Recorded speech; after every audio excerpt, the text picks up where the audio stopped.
Hello and welcome to the channel study with Shubham. 11 जुलाई 2026 के current affairs में आप सबों का स्वागत है। तो चलिए शुरू करते हैं। हमारा पहला प्रश्न है, हाल ही में किस देश ने चोल राजवंश की 3 प्राचीन भारतीय धरोहरों को भारत लौटाने की घोषणा की है? किस देश ने? इसका सही उत्तर होगा ऑस्ट्रेलिया। ऑस्ट्रेलिया चोल राजवंश की 3 प्राचीन भारतीय धरोहरों को लौटाएगा। भारत ऑस्ट्रेलिया वार्षिक शिखर सम्मेलन के दौरान चोल राजवंश से संबंधित 3 प्राचीन भारतीय सांस्कृतिक धरोहर को भारत लौटाने की घोषणा की गई है। इन धरोहरों की वापसी mutual legal assistance treaty AMOLED mutual legal assistance treaty के तहत की जाएगी। जो लौटाई जाने वाली धरोहरें हैं, इसमें देवी भद्रकाली का कांस्य त्रिशूल है, देवी भद्रकाली का ग्रेनाइट का नंदी विग्रह है ग्रेनाइट का, और भगवान कार्तिकेय की 6 मुख वाली प्राचीन प्रतिमा है। भगवान कार्तिकेय की 6 मुख वाली प्राचीन प्रतिमा है। चोल वंश की बात करें, इसका शासनकाल 850 ईस्वी से 1279 ईस्वी तक रहा। इसकी राजधानी तंजावुर थी, तंजावुर। इसके कुछ शासक जैसे विजयालय, राजराज प्रथम, राजेंद्र प्रथम, ये सब इसके प्रमुख शासक रहे हैं। चोल राजवंश दक्षिण भारत का शक्तिशाली समुद्री साम्राज्य था। कांस्य मूर्ति कला के लिए विश्व प्रसिद्ध था। भव्य द्रविड़ शैलियों के मंदिरों का निर्माण चोल वंश के शासकों ने करवाया था। दक्षिण पूर्व एशिया तक व्यापार एवं नौसैनिक विस्तार था चोल राजवंश का। ग्रेट लिविंग चोला टेम्पल बात करें, ग्रेट लिविंग चोला टेम्पल यूनेस्को में शामिल हुआ। यूनेस्को वर्ल्ड हेरिटेज साइट 1987 में बना और बाद में और भी मंदिर इसमें जुड़ती चली गई। इसमें शामिल बृहदेश्वर मंदिर, तंजावुर का जो बृहदेश्वर मंदिर है वह 1987 में यूनेस्को वर्ल्ड हेरिटेज साइट बना। फिर गंगईकोंड चोलपुरम का बृहदेश्वर मंदिर और एरावतेश्वर मंदिर, ये दोनों 2004 में इसमें जुड़ा यूनेस्को वर्ल्ड हेरिटेज साइट में। एमलेट की बात करें तो म्यूचुअल लीगल असिस्टेंस ट्रीटी, यह आपराधिक मामलों में देशों के बीच कानूनी सहयोग का समझौता है। एमलेट आपराधिक मामलों में देशों के बीच कानूनी सहयोग समझौता। भारत ऑस्ट्रेलिया संबंध के बीच की बात करें तो ECTA economic cooperation and trade agreement लागू है। भारत ऑस्ट्रेलिया के बीच में ईसीटीए लागू है। शिक्षा, रक्षा, महत्वपूर्ण खनिज एवं समुद्री सुरक्षा में सहयोग भारत और ऑस्ट्रेलिया के बीच में बढ़ रहा है। ऑस्ट्रेलिया की राजधानी कैनबरा है, वहीं मुद्रा डॉलर है। ऑस्ट्रेलिया के प्रधानमंत्री एंथोनी एल्बानीज है। ऑस्ट्रेलिया के प्रधानमंत्री कौन है? एंथोनी एल्बानीज। और अगला प्रश्न है, हाल ही में भारत और किस देश ने international centre for civilisation studies की स्थापना की है? International centre for civilisation studies. तो इसका सही उत्तर होगा ऑप्शन सी, किर्गिस्तान। किर्गिस्तान और भारत ने international centre for civilisation studies की स्थापना की है। भारत इस केंद्र का उद्देश्य भारत के महाभारत और किर्गिस्तान के मानस महाकाव्य सहित दोनों देशों की प्राचीन सभ्यताओं, सांस्कृतिक विरासत एवं साहित्य पर ज्वाइंट रिसर्च को बढ़ावा देने के लिए किया गया है। मानस महाकाव्य की बात करें तो यह किर्गिस्तान देश से संबंधित है। विश्व का सबसे लंबा मौखिक महाकाव्य है। यह विश्व का सबसे लंबा मौखिक महाकाव्य है मानस महाकाव्य। यह यूनेस्को की इंटेंजिबल कल्चरल हेरिटेज सूची में शामिल है। यूनेस्को की इंटेंजिबल कल्चरल हेरिटेज में। महाभारत के रचयिता महर्षि वेदव्यास हैं। यह विश्व का सबसे लंबा लिखित महाकाव्य है। महाभारत विश्व का सबसे लंबा लिखित महाकाव्य है। इसमें लगभग 1 लाख श्लोक हैं। 1 लाख श्लोक हैं। यह भगवत गीता जो है वह महाभारत का ही एक भाग है। भगवत गीता महाभारत का ही एक भाग है। भारत और किर्गिस्तान दोनों देश संघाई कॉर्पोरेशन ऑर्गेनाइजेशन एससीओ के भी सदस्य हैं। एससीओ की बात करें तो यह भारत, किर्गिस्तान, चीन, रूस, Kazakhstan, Pakistan, Tajikistan, Uzbekistan, Iran और बेलारूस से मिलकर बना संगठन है। इसमें 10 देश हैं एससीओ में। किर्गिस्तान की राजधानी बिश्केक है, मुद्रा सोम है। किर्गिस्तान, बिश्केक, सोम। यहाँ के राष्ट्रपति सादिर जापारोव है। सादिर जापारोव। वर्ष 2027 का ग्लोबल एआई समिट कहाँ आयोजित किया जाएगा? वर्ष 2027 का ग्लोबल एआई समिट, तो इसका सही उत्तर होगा ऑप्शन बी, जेनेवा स्विट्जरलैंड में। जेनेवा स्विट्जरलैंड में एआई समिट 2027 का आयोजित किया जाएगा।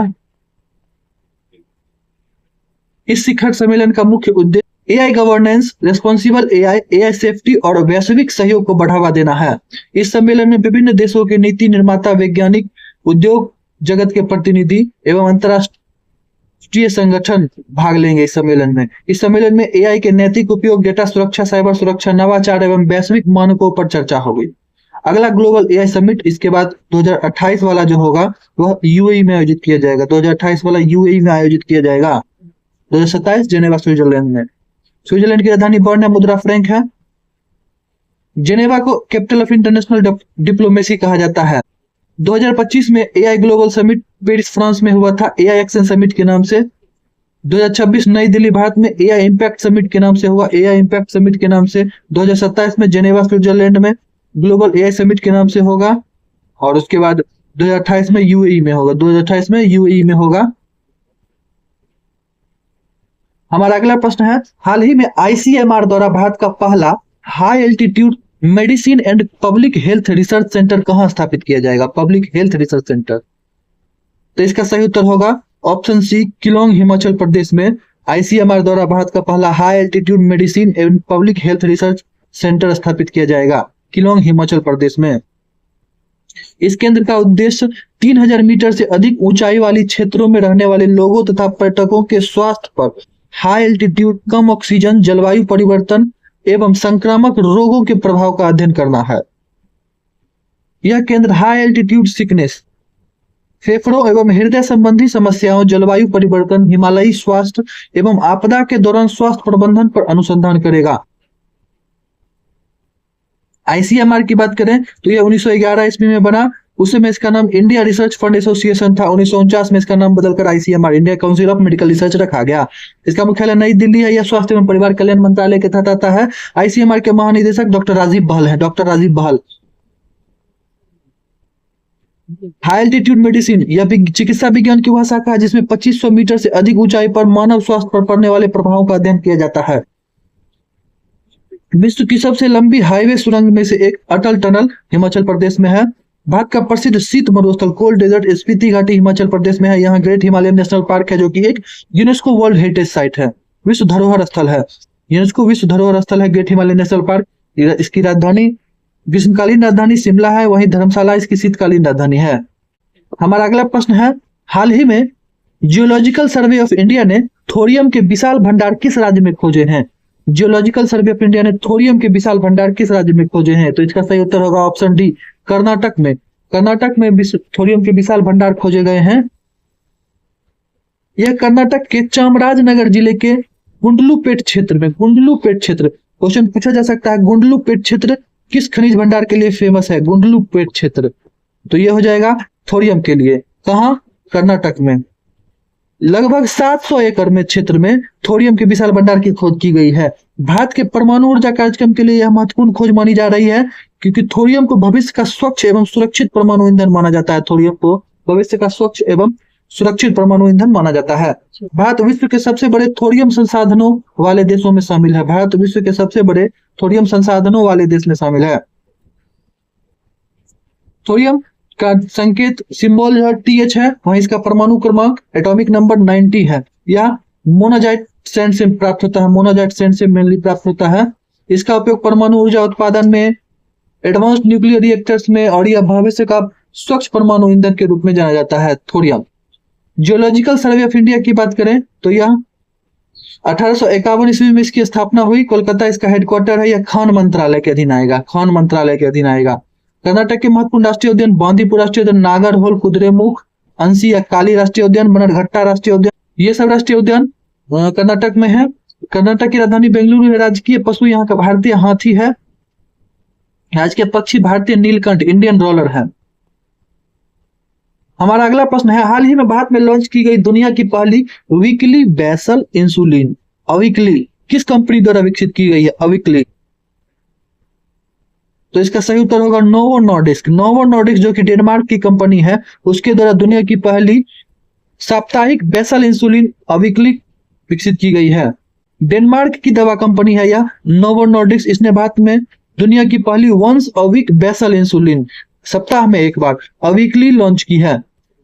इसमें इंसुलिन इकोडेक सक्रिय घटक एक्टिव इंग्रेडिएंट के रूप में प्रयुक्त किया गया है। टाइप 1 टाइप 2 डायबिटीज से पीड़ित वयस्क मरीजों को प्रतिदिन इंसुलिन लेने के बजाय सप्ताह में केवल एक बार अब इंजेक्शन लेना होगा, इसी के लिए यह बनाया गया है। इससे साल भर में इंजेक्शनों की संख्या 365 से घटकर 52 रह जाएगी, जिससे उपचार का पालन बेहतर होने की संभावना है। बेसल इंसुलिन क्या है? यह लॉन्ग एक्टिंग इंसुलिन है। यह 24/7 शरीर की इंसुलिन आवश्यकता को पूरा करता है। भोजन के समय दी जाने वाली बोलस इंसुलिन से यह अलग होता है। बोलस इंसुलिन से यह अलग होता है जो भोजन के समय दिया जाता है, बेसल इंसुलिन। नोवो नॉर्डिस्क यह डेनमार्क की कंपनी है। यह डायबिटीज केयर, ओबेसिटी एवं रेयर डिजीज की दवाएं का निर्माण करती है। नोवो नॉर्डिस्क डेनमार्क की राजधानी कोपेनहेगन, मुद्रा क्रोन है। हाल ही में भारत की पहली स्वदेशी ग्रीन रेफ्रिजरेंट टेक्नोलॉजी किस संस्था द्वारा विकसित की गई है? भारत की पहली स्वदेशी ग्रीन रेफ्रिजरेंट टेक्नोलॉजी, तो इसका सही उत्तर होगा CSIR की IICT हैदराबाद द्वारा। IICT हैदराबाद द्वारा किया गया है। Indian institute of chemical technology IICT Hyderabad के वैज्ञानिकों ने भारत की पहली स्वदेशी ग्रीन रेफ्रिजरेंट टेक्नोलॉजी विकसित की है। ग्रीन रेफ्रिजरेंट टेक्नोलॉजी, इस तकनीक में हाइड्रोफ्लोरोओलेफिन HFO गैस का उपयोग किया जाएगा, जो वर्तमान में उपयोग होने वाली हाइड्रोफ्लोरोकार्बन HFC गैस की तुलना में पर्यावरण के लिए अधिक सुरक्षित है। नई तकनीक का उद्देश्य AC, रेफ्रिजरेटर और कोल्ड चेन उद्योग में ग्रीन कूलिंग टेक्नोलॉजी को बढ़ावा देना एवं कार्बन उत्सर्जन ग्लोबल वार्मिंग के प्रभाव को कम करना है। यह उपलब्धि भारत को आत्मनिर्भर एवं पर्यावरण अनुकूल रेफ्रिजरेंट टेक्नोलॉजी विकसित करने वाले देशों की श्रेणी में मजबूत बनाएगी। ग्रीन रेफ्रिजरेंट्स ऐसे रेफ्रिजरेंट्स होते हैं जिससे ग्लोबल वार्मिंग पोटेंशियल GWP कम होता है, ओजोन लेयर को यह नुकसान नहीं पहुंचाता है, ऊर्जा दक्षता अधिक होती है, एनर्जी एफिशिएंसी, पर्यावरण पर नकारात्मक प्रभाव कम होता है। CSIR के IICT की बात करें, Indian institute of chemical technology, इसका यह हैदराबाद तेलंगाना में स्थित है। इसकी स्थापना 1944 में हुई थी। रीजनल रिसर्च लेबोरेटरी के रूप में बाद में इसे IICT नाम दिया गया। रीजनल रिसर्च लेबोरेटरी के रूप में इसकी स्थापना हुई थी। CSIR, इसका संगठन जो है महत्वपूर्ण संगठन CSIR है। CSIR 1942 में बना। इसका मुख्यालय नई दिल्ली है। इसका मुख्यालय नई दिल्ली है। यह विज्ञान एवं प्रौद्योगिकी मंत्रालय के अधीन काम करता है और इसके महानिदेशक डॉक्टर N क्लेसेल्वी हैं CSIR के महानिदेशक। हमारा अगला प्रश्न है, हाल ही में WSIS प्राइज 2026 किस भारतीय परियोजना को प्रदान किया गया है? WSIS प्राइज 2026, तो इसका सही उत्तर होगा समृद्ध ग्राम परियोजना। समृद्ध ग्राम परियोजना को WSIS प्राइज 2026 दिया गया है। दूरसंचार विभाग डॉट की समृद्ध ग्राम परियोजना को WSIS 2026 से सम्मानित किया गया है। डिपार्टमेंट ऑफ टेलीकम्युनिकेशन की यह समृद्ध ग्राम परियोजना है। यह परियोजना फिजिटल अर्थात फिजिकल और डिजिटल सर्विस डिलीवरी मॉडल पर आधारित है। फिजिटल, इसके माध्यम से ग्रामीण क्षेत्रों में एक ही केंद्र पर अनेक सेवाएं उपलब्ध कराई जाती है। समृद्ध ग्राम परियोजना के माध्यम से इस परियोजना के तहत ग्रामीण नागरिकों को एक ही स्थान पर टेलीमेडिसिन, डिजिटल बैंकिंग, कृषि सलाह, ई-गवर्नेंस सेवा और डिजिटल शिक्षा जैसे महत्वपूर्ण सेवा एक ही स्थान पर मिलती है। WSIS की बात करें, world summit on the information society, world summit, इसके आयोजक इंटरनेशनल टेलीकॉम यूनियन ITU एवं UN की विभिन्न एजेंसियां हैं। WSIS के आयोजक इंटरनेशनल टेलीकॉम यूनियन, जिसका हेडक्वार्टर जिनेवा में है। WSIS फोरम जो है, इसका आयोजन प्रतिवर्ष जिनेवा स्विट्जरलैंड में ही किया जाता है। इस फोरम का, इस मंच का आयोजन जो होता है, WSIS फोरम का आयोजन प्रतिवर्ष जिनेवा स्विट्जरलैंड में किया जाता है। हमारा अगला प्रश्न है, हाल ही में एशियन टेनिस फेडरेशन ने किस भारतीय टेनिस खिलाड़ी को प्लेयर एम्बेसडर नियुक्त किया है? एशियन टेनिस फेडरेशन ने, तो इसका सही उत्तर होगा लिएंडर पेस। लिएंडर पेस को एशियन टेनिस फेडरेशन ने प्लेयर एम्बेसडर नियुक्त किया है। यह घोषणा विंबलडन 2026 टूर्नामेंट के दौरान की गई। उनका मुख्य दायित्व एशिया में टेनिस को बढ़ावा देना, युवा खिलाड़ियों को मार्गदर्शन कर मेंटरिंग करना तथा ग्रास रूट स्तर पर खेल के विकास को प्रोत्साहित करना है। लिएंडर पेस विश्व के महानतम डबल खिलाड़ियों में गिने जाते हैं। लिएंडर पेस, इन्होंने अपने करियर में 18 ग्रैंड स्लैम खिताब जीते हैं और 1996 के एटलांटा ओलंपिक में भारत के लिए कांस्य पदक भी जीता था। लिएंडर पेस ने 1996 एटलांटा ओलंपिक में। वर्ष 2024 में हुए international tennis hall of fame में शामिल होने वाले पहले भारतीय खिलाड़ी बने Leander Paes. Asian tennis federation की बात करें, इसकी स्थापना 1958 में हुई। एशियन टेनिस फेडरेशन, इसका मुख्यालय कजाकिस्तान में है। इसका काम एशिया में टेनिस का विकास करना, सदस्य देशों के बीच टेनिस सहयोग को बढ़ावा देना, जूनियर एवं प्रोफेशनल प्रतियोगिताओं का आयोजन कराना। लिएंडर पेस कुल 18 ग्रैंड स्लैम खिताब जीते हैं, जिसमें से मेंस डबल में ये 8 खिताब एवं 10 मिक्स्ड डबल्स में, मेंस डबल्स में 8 और मिक्स्ड डबल्स में 10 खिताब जीता है। 1996 के एटलांटा ओलंपिक में कांस्य पदक पुरुष एकल में जीता था। डेविस कप जो कि टेनिस से संबंधित है, इसमें सर्वाधिक डबल्स जीत का रिकॉर्ड रखने वाले खिलाड़ियों में शामिल है। सर्वाधिक डबल्स जीत का रिकॉर्ड रखने वाले खिलाड़ियों में शामिल डेविस कप में लिएंडर पेस, और यह 2024 में international tennis hall of fame में शामिल होने वाले पहले भारतीय खिलाड़ी बने। अर्जुन पुरस्कार इनको 1990 ईस्वी में दिया गया अर्जुन पुरस्कार। राजीव गांधी खेल रत्न 1996-97 में दिया गया। पद्म श्री 2001 में और पद्म भूषण 2014 ईस्वी में इन्हें दिया गया लिएंडर पेस को। अगला प्रश्न है, भारत के 98वां शतरंज ग्रैंड मास्टर कौन बने हैं? 98वां, तो इसका सही उत्तर होगा एस अश्वत्थ। एस अश्वत्थ भारत के 98वें शतरंज ग्रैंड मास्टर बने हैं। यह तमिलनाडु के हैं। 17 वर्ष के एस अश्वत्थ भारत के 98वां ग्रैंड मास्टर बने हैं। Pune international grand master chess tournament 2026 में उन्होंने अपना तीसरा और अंतिम जीएम नॉर्म हासिल की और यह उपलब्धि प्राप्त की ग्रैंड मास्टर शतरंज ग्रैंड मास्टर बनने की। तमिलनाडु के वे 38वें ग्रैंड मास्टर बन गए। तमिलनाडु राज्य के 38वें ग्रैंड मास्टर बन गए। शतरंज का यह सर्वोच्च अंतरराष्ट्रीय खिताब होता है। इसे फीडे द्वारा प्रदान किया जाता है। ग्रैंड मास्टर बनने के लिए सामान्यतः 3 जीएम नॉर्म प्राप्त करने होते हैं और फीडे रेटिंग 2500 या उससे अधिक प्राप्त करनी होती है। फीडे की बात करें, इसकी स्थापना 1924 ईस्वी में हुई। लुजान स्विट्जरलैंड में इसका हेडक्वार्टर है। इसका मोटो वी आर वन फैमिली अर्थात जेंस उना सुमस है। जेंस उना सुमस इसका मोटो है। तमिलनाडु जो है भारत में शतरंज राजधानी के रूप में प्रसिद्ध है। भारत में शतरंज की राजधानी के रूप में प्रसिद्ध है तमिलनाडु। इनसे पहले प्रमुख खिलाड़ियों की बात करें, जैसे 98वां एस अश्वत्थ बने हैं जो कि तमिलनाडु के हैं। 97 में जीवी हर्षवर्धन बने थे, वे भी तमिलनाडु के थे, जीवी हर्षवर्धन। 96 में एथनवाज थे जो गोवा के रहने वाले थे, एथनवाज। 95 में शतरंज ग्रैंड मास्टर की बात करें तो आरण्यक घोष थे जो कि पश्चिम बंगाल के रहने वाले थे। 95 में आरण्यक घोष, 96 एथनवाज, 97 जीवी हर्षवर्धन, 98 एस अश्वत्थ।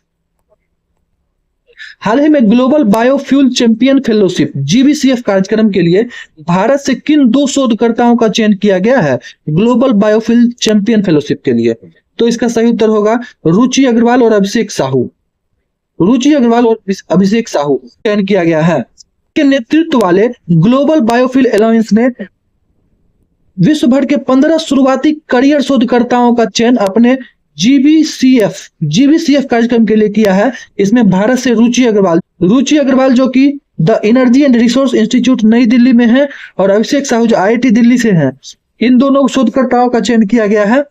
दोनों शोधकर्ता अगले 2 वर्ष तक ग्लोबल बायोफ्यूल अलायंस एम्बेसडर के रूप में कार्य करेंगे और सस्टेनेबल बायोफ्यूल स्वच्छ ऊर्जा वैश्विक अनुसंधान सहयोग को बढ़ावा देंगे। रुचि अग्रवाल और Abhishek Sahu. The energy resource institute की बात करें, टेरी, इसकी स्थापना 1974 ईस्वी में हुई। इसका मुख्यालय नई दिल्ली में है। टेरी का आईआईटी दिल्ली, इसकी स्थापना 1961 में हुई। यह नई दिल्ली में स्थित है। बायोफ्यूल एक ऐसा ईंधन जो पौधों, कृषि अपशिष्ट, गन्ना, मक्का, जैविक कचरे आदि से तैयार किया जाता है। बायोफ्यूल जैसे इसमें bio ethanol, biodiesel, sustainable aviation fuel, compressed biogas, ये सभी इसी के अंतर्गत आते हैं। हमारा अगला प्रश्न है, 9 जुलाई 2026 को घोषित भारत न्यूजीलैंड व्यापार मुक्त समझौते के अनुसार न्यूजीलैंड भारत के कितने प्रतिशत निर्यात को शुल्क मुक्त पहुंच देगा?